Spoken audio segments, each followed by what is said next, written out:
Hey everybody, it's Stephanie. So my last video I took down, I'm not sure if you noticed, but I took it down because I mentioned my prior surgeon's name, which I probably shouldn't have, so I don't want to cause any problems before I try to, uh, you know, get my money back, take her to court, whatever I have to do. Um, but as far as things go, I can't say I'm fine because I'm really not, but I'm okay. I really don't have any other choice, so I have to just deal with what I've got right now. The thing that I have to the way I have to look at things is that there are so many other people out there in the world that have far, far, far greater problems than just having implants that are placed in the wrong place. So it sounds so minor when I think about it like that, even though I know it's not minor, and I know that I can't wear certain things. And in fact, I only have one shirt, I think it is, that I can wear out, because if you can see this bra here, the strap goes way up here, and then the like arms of it are like, well, the straps are like way close. So I have a hard time finding anything to wear other than sweatshirts. So bulky sweatshirts is pretty much my only option.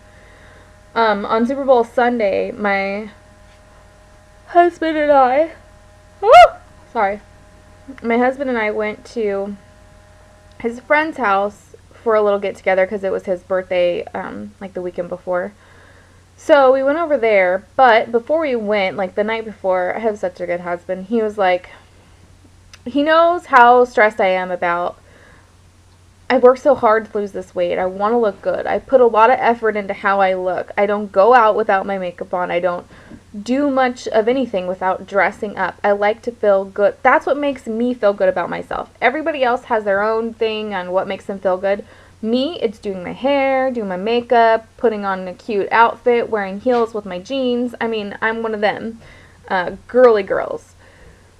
But when I'm stuck wearing like pullover sweatshirts, I don't feel that good. And obviously I can't wear heels with pullover sweatshirts. That's going to look kind of odd. So I have to wear my flip-flops, right? Or tennis shoes or something. But I don't know. Woo! Sorry. I am just to the point where I kind of gave up on trying to find something to wear, except for when I was going over to his friend's house. I was like, okay, I really don't want to go there wearing just whatever. I want to feel good. So my husband says, well, let's just wake up a little bit earlier and we'll go shopping before we go, and we'll find you something to wear. I have the sweetest husband. He was seriously in Ross with me, in the women's clothing department, going through the tops, trying to find anything he can find that he would think would cover this whole area here but looked cute. And he really showed me a lot of cute stuff, and I was like, oh my gosh, you're so nice. Thank you so much. And we found 9 shirts that we thought would work. Out of the 9, 1 of them worked. I'm not kidding you. It was crazy. But I bought that one shirt. It was really cute. I got to wear my heels and my jeans, and I just uncomfortably pulled the strap so tight that it pulled my boobs in the right way, somewhat, and that was that. In my last video, because I took it down, I'm going to kind of recap. When I went to my surgeon's office, my new surgeon for my revision surgery for breast augmentation and lift, he's also going to actually do the lift a little bit better because that wasn't done properly either. But he said that in his 32 years of practice, mine were the worst case that he's ever seen. Ever. And he also said that, he's like, okay, well, we can do your surgery, which, by the way, my surgery for my revision is scheduled for March 28th. Part of me wants to do it sooner, but I think the reason I scheduled it for March 28th is because I'm scared. When I had the original surgery, you guys saw my video. I was in a lot of pain. I don't take well with medications, so Vicodin didn't work. Percocet didn't work. None of those work for me. They always just make me a little bit groggy and groggy, and that's it. And so I've been concerned about, oh my gosh, like what's gonna happen, you know. I didn't want to have to go through this pain. I thought I would wait, 10, 15 years before I had to have another surgery like that. Which by then I would have been able to okay, process this. No, 4 months later I'm having another surgery, and I'll be honest, it scares the crap out of me. And part of it scares me because it's not the typical breast augmentation and lift. He has to actually go in and on my sides over here, look, over here, he has to take my actual muscle and push them so that they are in the right spot. But he has to suture my actual muscles together and up here as well. And his words were, I will give you the pain medication necessary. You will probably be recovering for a good 3 to 4 months. That's probably how long it'll take for the whole process to completely heal. But you might start feeling a little better after about 2 months. But I'm going to warn you that, he said, you are going to hate me after this surgery because you're going to be in excruciating pain. Okay.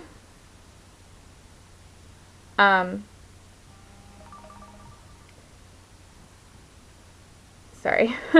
Husband's at work, he just texted me, but I don't really even know what to think about that. It's hard to wrap my head around it, but I'm thinking, March 28th, my husband took time off work around his birthday, which is March 31st, but our wedding anniversary, May. Our wedding anniversary is May 20th. His birthday is May 31st. So he has 3 weeks off work, and it was our 1-year wedding anniversary, so we wanted to go to the beach since we've never really been to the beach together. And we thought it'd be nice to, he actually mentioned this the other day. He's like, well, if you're up to it and you're feeling better, we should go back to Vegas where we had our honeymoon and let's go have fun and, just, I don't know, just do something. And I'm all for it, but I have this thing in the back of my head that's telling me, okay, well, let's hope that you're better, but I don't want to get my hopes up and be like, oh, okay, 2 months are here, it's time to go, and I'm excruciatingly in pain, I'm still really swollen, they don't look right yet, I can't wear anything normal, But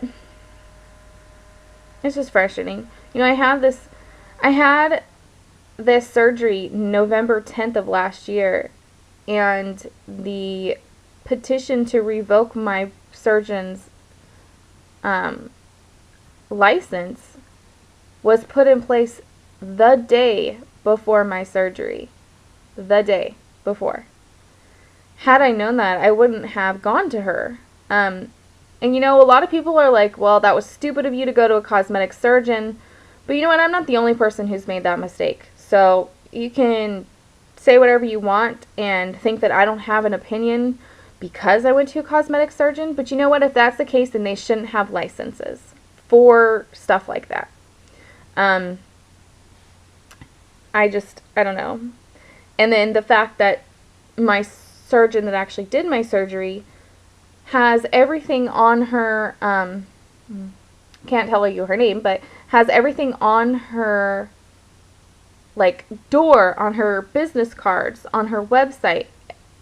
Everything is a shortened first name. It's just like if my name was Stephanie, but it was a really odd name. Let's say that Stephanie was an uncommon name, which we know it's not, but let's say that it was, and I went by Steph, and no one knew what the full version of Steph was. That's what she did. So basically, false pretenses. She's saying that her name is one thing, and I'm researching this shorter name to try to see if there's good reviews or bad reviews or what, and I can't find anything, so I'm thinking, okay, well, I guess no news is good news, until I find out after my surgery that her name is something longer, and it's registered under the longer name for her license, which is her legal first name. And when I located the information on her, I realized that a prior patient had put in a petition to revoke her license for negligence and malpractice, I guess, more or less. But I don't know. It's just crazy. At this point, I mean, I know that I need to go take care of getting my money back, but I just want to get better. I mean, yes, it was $8,400 that I'd love to see come back to me. Trust me, I'm going to do that. But it's going to take time. I mean, I want to be able to know what I'm getting into. I've never dealt with courts or, taking someone to court, trying to sue them through arbitration or whatever it is. I don't even know what the verbiage is for it. So that's how, I need to find somebody that can help me understand this better. But right now I'm just trying to focus on enjoying life and looking forward to the big picture at the end, where I can actually feel good about myself. So, my stomach just totally did something crazy. Well, I think that's it for now. I also colored my hair to try to make myself feel a little bit better, because it was fading, but I colored it to the dark brown that it actually normally is, naturally. And then I did a little fake tan, because I don't do tanning beds. I won't do tanning beds. Especially coming from a background of skin cancer, being as light skinned as I am, and my husband had cancer, so I don't mess around with that. It's okay if I look a little bit orange compared to being dead at 29 or whenever, I don't want to deal with that. So, anyways, I think it turned out pretty good. It's not bad. My weight is the same. I went down to 126 at one point, probably because I had a day of the flu and I couldn't eat anything. But now I haven't weighed myself in a couple days. The last I weighed myself I was 128. So I stay around the same.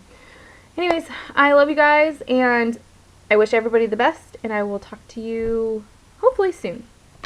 Bye.